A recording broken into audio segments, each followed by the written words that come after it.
Welcome back to Sessions with Coach April, where real conversations meet real solutions. I am one of your hosts, April Hogan. And I'm your other host, Cass Wilfred. So today we are brewing up some coffee, confidence, and contracts, the morning habits that set powerhouse entrepreneurs apart. So before we get into our conversation, I always have to check, how are you doing today, Cass? I'm doing great, way better than last week. I'm not I'm not looking to try any extracurricular substances this week. I actually had my coffee, like 2 cups today. So I'm like amped up and ready to go. How are you doing? I am proud of her. So you guys, what you guys don't get to see is she has had a day today. So the fact that she still is full of energy. I know some of them extracurricular substances might sound great. I know a drink after today Right. definitely is a thought, right? So I'm doing good. I'm doing good. I am hyped up on energy. I worked out this morning, so I am still kind of like on my little bit of high. And I had a coffee. No, I didn't have a coffee. No, it's a lie. I did have an energy drink though. Okay. So um, I'm a little energetic. So Well, it's right on theme for today. So right, right, exactly. Coffee, confidence, and contracts. All right. All right. So let's hop into the conversation. They say success is found in the morning. So let's start there. Cass, what rituals or practices do successful entrepreneurs swear by before their day begins? Well, from what I've seen, most successful people are like, I have a routine. I wake up, I pray, I work out, like all this type of stuff, right? And there is merit to it, right? So we've even been on that train of, you wake up in the morning, you meditate, you get a routine to start your day. And that routine kind of gets you in the mindset of wanting to get things done, getting your day started early so you seize the day, make the most out of your day. And like I said, there's merit to it. It does work. We just talked about that this morning. When you get up and you work out first in the morning, it kind of puts you in the mood for the rest of your day of I'm going to be successful. I'm going to stay on track. I'm going to get things done. I'm jumping into my day energized. I before now was never a coffee person, right? We're both anemic. So for me, coffee was just like I'm really, really cold. I just need something hot to drink. Coffee's going to do the trick. I've never been a coffee person, but again, I'm starting to see the benefits of being like, all right, this gets me going. This keeps me focused. It allows me to like kind of energize myself and get through my day. So I would say working out, coffee, if you drink it, tea, whatever gets you going, prayer, whatever it is that gets you through your day, but it starts you off on a good positive footing. That's like, all right, I'm getting through this. I'm determined. I'm going to make it. What about you? So I will say, first of all, it's knowing your morning, like how you are in the morning. You have morning people. I'm a morning person. So I'm up 5 o'clock, 5:30 in the morning, whether I'm up on my computer or I'm up working out. I always start with my devotional. If you're not a morning person, that doesn't mean you can't make the morning successful. You may have to get up earlier than normal. So if you are like, I get up at 10 and then I start my day and I go right to work. Maybe get up 30 minutes to an hour earlier. So that way you can have some time to yourself before the world starts, right? Mhm. So that's one of the biggest things for me. Like I get up so early, I do my devotional, my time with God, and then I go into working out ideally. Like that's ideal. It doesn't always happen that way. But that's ideal. And if I'm not working out, I'm working on something because this is my time to be able to do it unbothered. The world is asleep. My kids are asleep. My dogs are asleep, or at least Mhm. I can set them outside and they can play around while I'm. But this is the time where it's like I'm unbothered because my time with God, motivate my mind, get myself together, and then I can focus on whether it's physical, working on my physical stuff, and we have Yeah. to have that balance, or I'm working mentally on something that I can prepare for my team for the day or prepare for my client for the day, and it kind of gets me in that mode. I feel like the early bird gets the worm. And I Mhm. say that because this is the time where, like I said, the world generally is asleep. So do what everyone else is not doing to achieve what everybody else is not achieving. I'm getting my mind together early in the morning. So that would be mine. Okay. And I completely understand that, but I want to kind of push back a little bit and kind of have not challenge you per se, but Mhm. have you answer this challenging question. So, a lot of listeners have hectic mornings. So, what's one quick but powerful habit to add? And the reason why this is important is because for somebody like you, work is your outlet. Like you love what you do, you're focused on getting it done, you actually enjoy doing it. There's a lot of people who are not morning people, they hate their job, quite frankly. So how can people like that kind of mirror that mindset and still get a jump on their day and not make it about I'm getting amped up and excited to go to work and make it less about that, but just about like you said, getting out and getting that worm as an early bird. So I'll say, I think I almost said it a little bit. So if you are not an early bird, don't get like what makes it ineffective is if I have to be at work at 10:30, but I get up at 9 o'clock, so I have time to get ready, kind of rush, get to Mhm. where I need to go, but I didn't give myself time to get my mind together. Yeah. So that may mean giving myself an extra 30 minutes. And when I wake up, I don't get up and start moving. The extra 30 minutes isn't to now start rushing. It's to sit up, it's to breathe. It's to now like put positive thoughts in my head, Yeah. whether you're a believer or not. Like you may not be a believer and you don't, you're not going to do your devotional like I do, but you still need to devote some time to yourself. So that morning, that extra 30 minutes isn't to say, okay, now I'm about to get up earlier. So no, it's to get up, breathe for a second. Like, all right, let me plan out my thoughts for a minute. Like it's actually not good to get up and hop up. It's better if you get up, take a couple of breaths, you know what I'm saying? Like think for a minute and then move, right? Yeah. So maybe first 15 minutes, that's what you're doing. Then you have an additional 15 minutes to now just kind of pace your morning out a little bit. On top of the fact, prepare stuff at nighttime. No, pick out your clothes in the morning, pick it out at night. Yeah. Prepare your lunch at nighttime instead of the morning. Give yourself time to do things in the morning to where now all you're focused on is your shower, brush your teeth, wash your face, put on your makeup if you wear it, get your hair together, whatever. So you're not like packing so much in the morning and it doesn't feel so gruesome to now have to like get ready for this place I don't want to be. Now, another Mhm. answer, if you don't like what you're doing, don't spend time in a space you don't like. So I Yeah. hate to say that, like, and not liking, like I could not like something in my company, right? But I still love it. So if Mhm. you're that you hate, I'm sorry, find a way out. Yeah. That's very much because I don't think it's even if you had 2 hours to get ready, I don't think it's ever going to get to a point where it's like, okay, I'm satisfied. Yeah. So there's always other options. Now, if it's just like, hey, I have this type of like strenuous job, but I enjoy it, or I'm okay for now, then just give yourself extra time to get your mind together. So that way you're not like getting right there if you're not a morning person. So that would be my answer. What about you?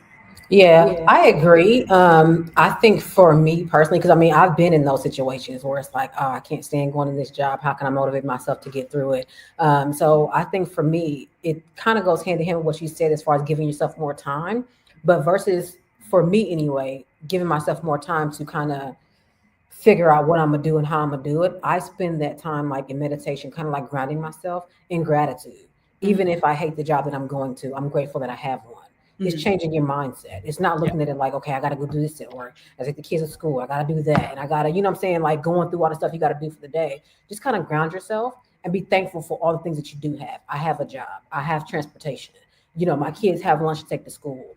You know what I'm saying? Just be thankful for all the things that you do have that are going your way that you can't control for the day and spend time grounding yourself in that because then that makes you feel not as rushed. It makes you feel more appreciative. It makes you feel more positive.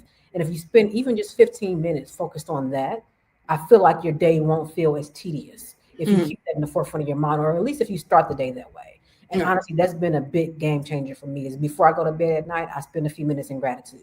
mhm, When I wake up in the morning, I spend a few minutes in gratitude. I'm always throughout the day. Little wins that I have, my daughter did this. My 9-year-old did this, Sage, recently, and it felt so good to me because it's something I was teaching her. She found a penny on the ground. And she's like, "Mom, I found a penny." I said, "Thank God. That's more money than you had yesterday." mhm, That's him showing you he's always providing for you. Those mhm. little changes in your mindset of being like, "It's not where I want to be. It's not perfect right now, but it's God just showing me you're always providing, that you're always there, that I'm still moving ahead, I'm making progress." Those small changes in your mindset will help ground you each and every time. Absolutely. I love that. Absolutely. I agree. So let's connect these routines to real outcomes. So, how can your morning routines influence deals, decisions, and your leadership presence? So I feel like if you wake up with a positive mindset, or even if you don't wake up, but you kind of like set your mind in the mindset, like, hey, this is going to be a good day. I am Mhm. going to accomplish something today. It doesn't have to be $1 million sale, right? Like, even if it's just, I got my feet on the ground, I got to the car, I drove.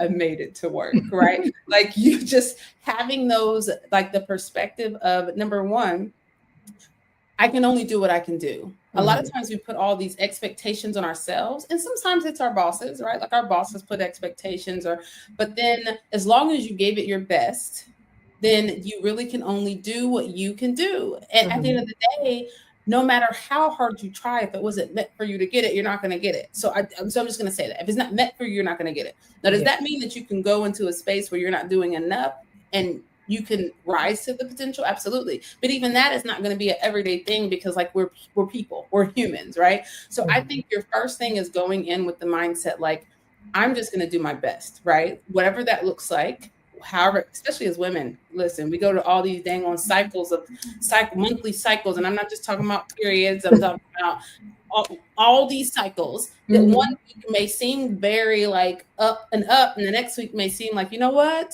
like that pipe you were talking about last episode sounds real. You know what I'm saying? Like, so really it's just like being in the mindset of like, hey, like, I'm gonna show up the way that I show up. How does that influence deals? Typically, how you show up will filter throughout your day, whether it's in people that you talk to, whether it's in the type of work that you put out, and it shows. And then when you do that, you, even as a leader, your team appreciates it, and they work a little harder for you. The decisions you make are based on a positive mind frame instead of being like, you know, based on something that's not positive. You influence deals because when you're talking to people that you're selling to or your clients, you're showing up like you care, right? Like, Mhm. you're now bleeding that into the conversation that they have. So I would say like having those morning routines of just saying like, hey, I'm I'm going to take those extra 15 minutes. I'm going to tell myself I'm going to have a great day. Even if something bad happens, even if I don't know what's happening tomorrow, and I hate to go to the Bible, worry it. And I had to tell somebody this recently. You worry about today. That's it. It's not for you to worry about tomorrow. Tomorrow may never come. So Mhm. you worry about today. That's all you worry about. And really, even today, I hate to even say that, you worry about this moment. Like, not to say don't plan, but actually, in actuality, your plan is never going to go the way you want it to go. You're going to have to Mhm. readjust. So, like, be intentional in what you want to do, but don't be so focused on that you allow it to get you down. You have to be able to just continue and be able to navigate around it. Yeah. So what about you? I mean, I absolutely agree. I think intentionality is the most important thing because, like you said, we can try and plan for something and it doesn't go that way.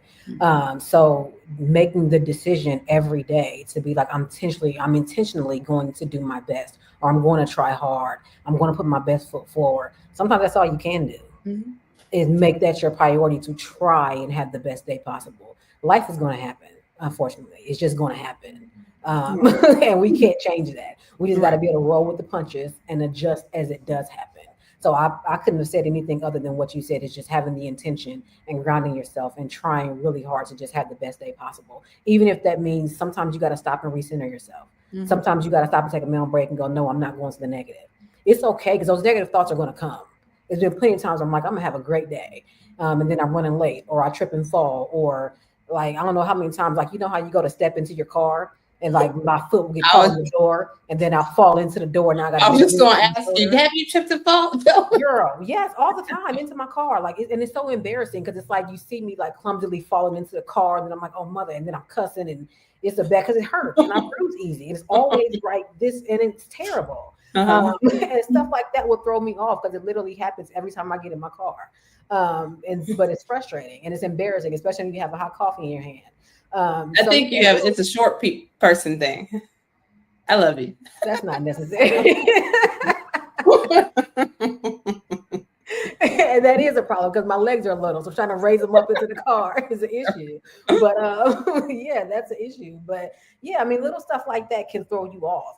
Even on the way this morning, you deal with other drivers who are driving slow. Like stuff like that just throws you off because it's so frustrating. But you can't control other people.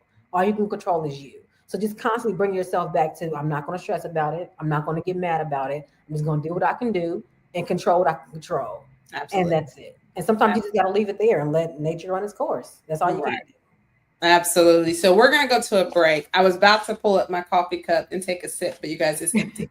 I'm actually drinking Celsius. So, and this is not an advertisement for them. They are not paying us. We will see you after this commercial break. Congratulations, you're a home-based business owner. Freedom, flexibility, and your living room is HQ. It's the dream, right? But just because you work from home doesn't mean the world should know it. Your home address doesn't belong on business registrations, public records, or client invoices. At Rich Innovations, we protect your business and your privacy with our virtual mailbox services. Get a real business address, secure mail handling and digital access without ever leaving home. Separate your personal life from your business. Stay compliant, look professional, and protect your home and your brand. Your address matters. Sign up for your virtual mailbox today.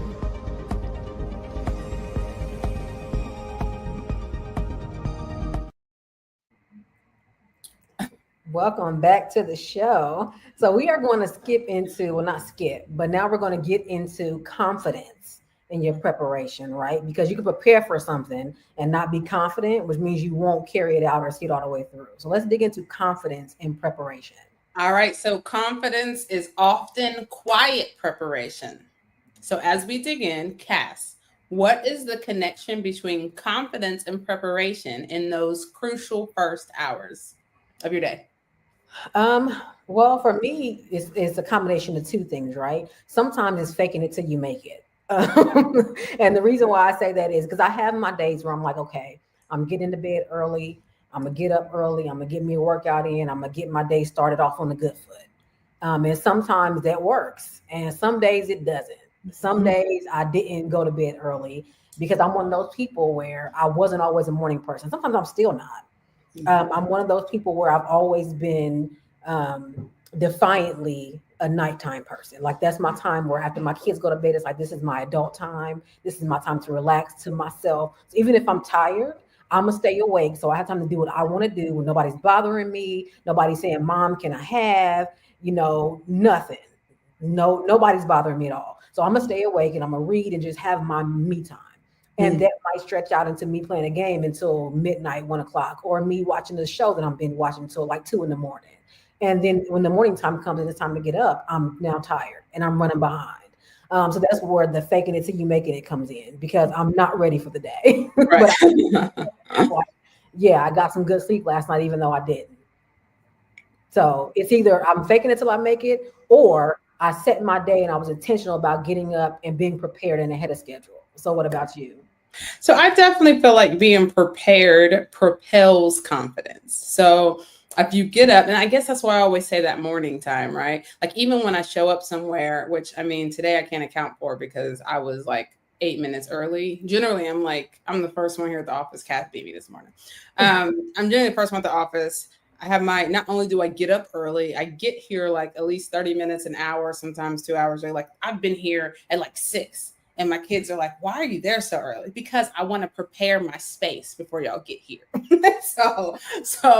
I definitely feel like being prepared makes you more confident because you are already prepared for what's coming. Now, does that mean you're not going to get hit with a couple of things that you aren't prepared for? No, that doesn't mean that. You probably will, especially in what we do.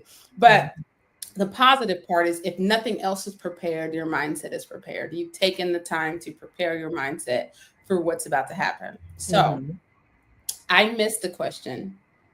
I'm going to go back to it real quick. How do you stay consistent when motivation is low, but responsibilities remain? And I only think this because it's important, right? We all go through that space, and you kind of talked about it. We all go through that space where, getting up early or it's not always like, dude, like I'm just trying to enjoy my night. I don't want to go to bed at 8 o'clock, 9 o'clock at night. I'm trying to enjoy my night when nobody's bothering me. So that means morning doesn't necessarily feel motivating to get up. I just kind of want to. So how do you stay consistent when your motivation is low, but you still have those responsibilities? For me, it's remembering why I'm doing it, right? I mean, obviously, bills is a big reminder of why I'm doing what I'm doing. But my kids is a big reminder of why I'm doing what I'm doing. And my goals is a big reminder of why I'm doing what I'm doing. So it's always remembering why this is worth it.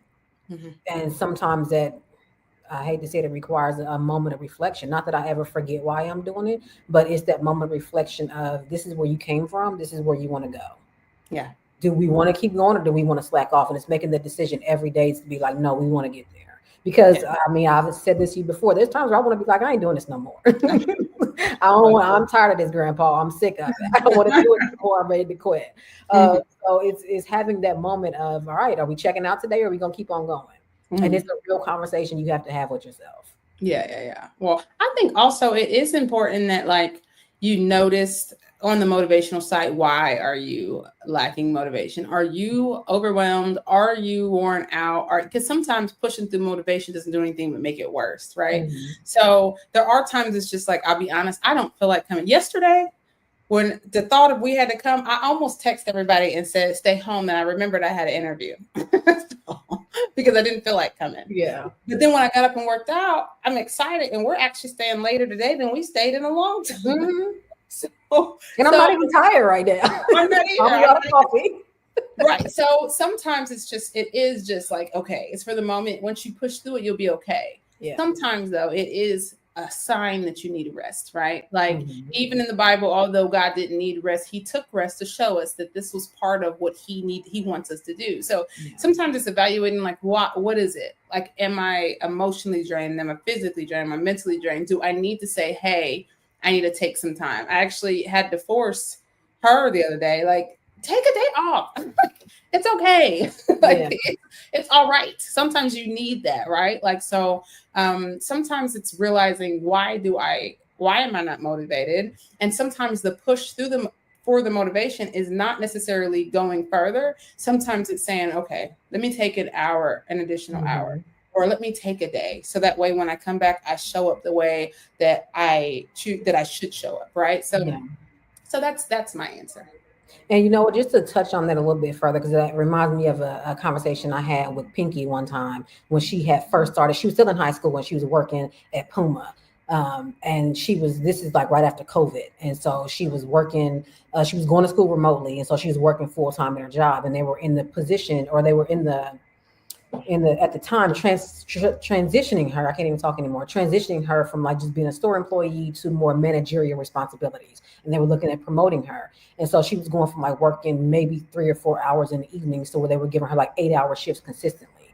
And she was also working in a nursing home. So she had spent like all weekend working in the nursing home, 8 hours. And then during the week at Puma, they were giving her 8-hour shifts. And I remember like one day she was like, Mom, like I don't work like 5 8-hour shifts in a row. And I'm really, really tired. I don't really want to work this one. Can you call me off? Because I don't think she was 18 at the time. So she was like, can you call me and tell them that I'm sick or something so I can just take a day off? And I said, well, I could, but also remember, this is what you prayed for. You wanted more hours, you wanted more money, you wanted more responsibility. You could just take a day off because you're tired, or you can push through it and show them they didn't make a mistake by promoting you to manager, because you're going to have a lot more days like this in the future. You have days off coming up in the future. You could just push through it and get through the day, and then you'll be off for 2 days, or you can make an excuse now and they'll be looking at you like, we just promoted you, you're already calling off. So I said, I'm gonna let you think about it and you tell me what you want to do. And she still went to work. So like you said, some days it's about remembering why you're doing it and deciding do I really need a break, or am I just being lazy and trying to cop out, and then make a decision on which way you want to go. Yeah. Well, and it does go back to that thought, which I say all the time. In order to be at a certain level, you have to do what others won't do. So that does, but I also want to mention self-care is important too, right? Now, if your self-care seems like it's an all the time thing, then you're not self-caring. You're right. But sometimes we can overdo it to the point where it's just like, okay, if I push, am I hurting myself? And I guess for me, since I do have my medical situation, right, where stress kind of like amplifies it, I do have to say, okay, I need to look at this, and do I need it? And if I need it, I'm going to take it. But you know me, it takes a lot for me to need it. So what's one free morning habit with huge returns?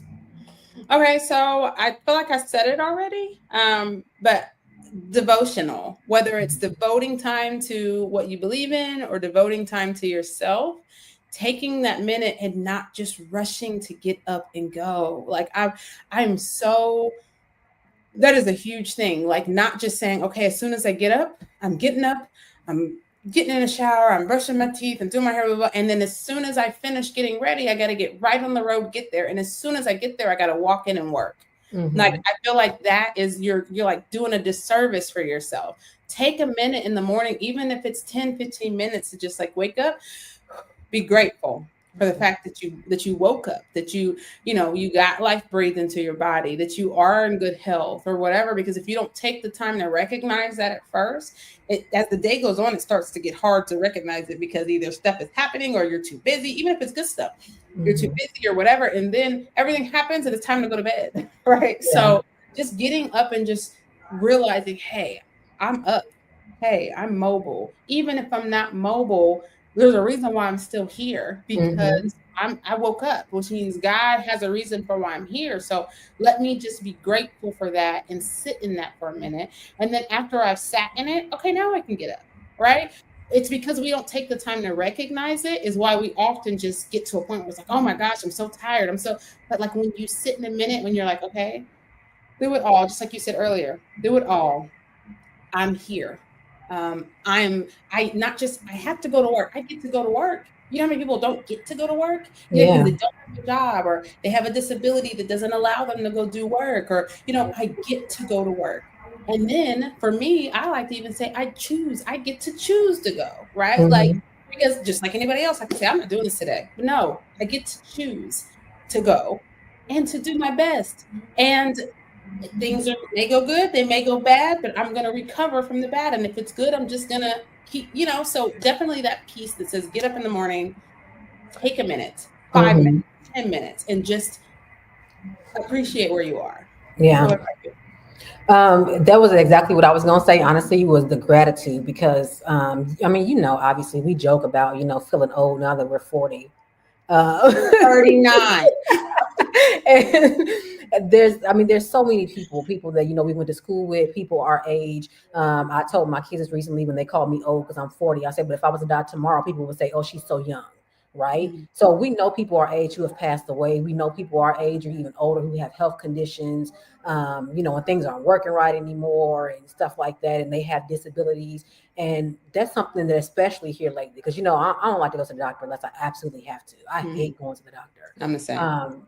So that's something I've been really cautious of lately, is just always being like, all right, Lord, I'm grateful that I woke up this morning, because so many people my age, younger than me, aren't. And that's a scary thing, especially now that we're getting older. You're faced more with your own mortality the older that you get.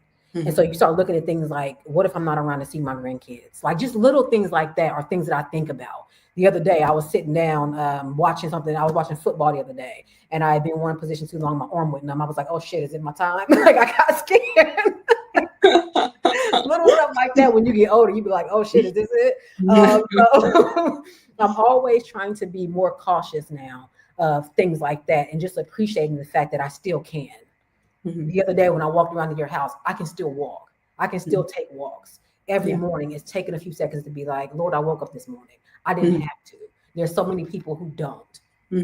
Little stuff like that you don't take for granted once you get to a certain age. And so even just that little time to be appreciative of the small things, that you're still able-bodied.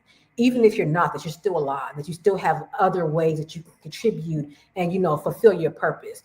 Just being appreciative for those little moments goes a long way. And it does really change your whole outlook on the whole day. It makes you feel more positive. It makes you feel more empowered of, I woke up, I have a chance, let me do something with it. Yeah. Don't take moments like that for granted. Absolutely. It's your turn, Grandpa. We edit that part out. So with that being said, sometimes life happens, as we know, and throws everything off track. So let's unpack that, actually. So how do you reset when life throws your morning off track? Okay, so we've been doing so well with our timing, but we're starting to run over, so I'm going to give a quick answer. So how do I reset? Oftentimes it's just, actually it happened this morning. A client of mine requested something last minute and was like, can I get this now? So I did it real quick, and then I took a minute and was like, okay, back to normal programming. You know what I'm saying? Like if that means I got to take an extra 5 minutes after doing whatever threw me off track just to make sure that I pull it back, I tend to do that.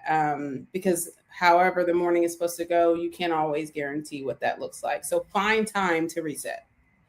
What about you? I use profanity to reset.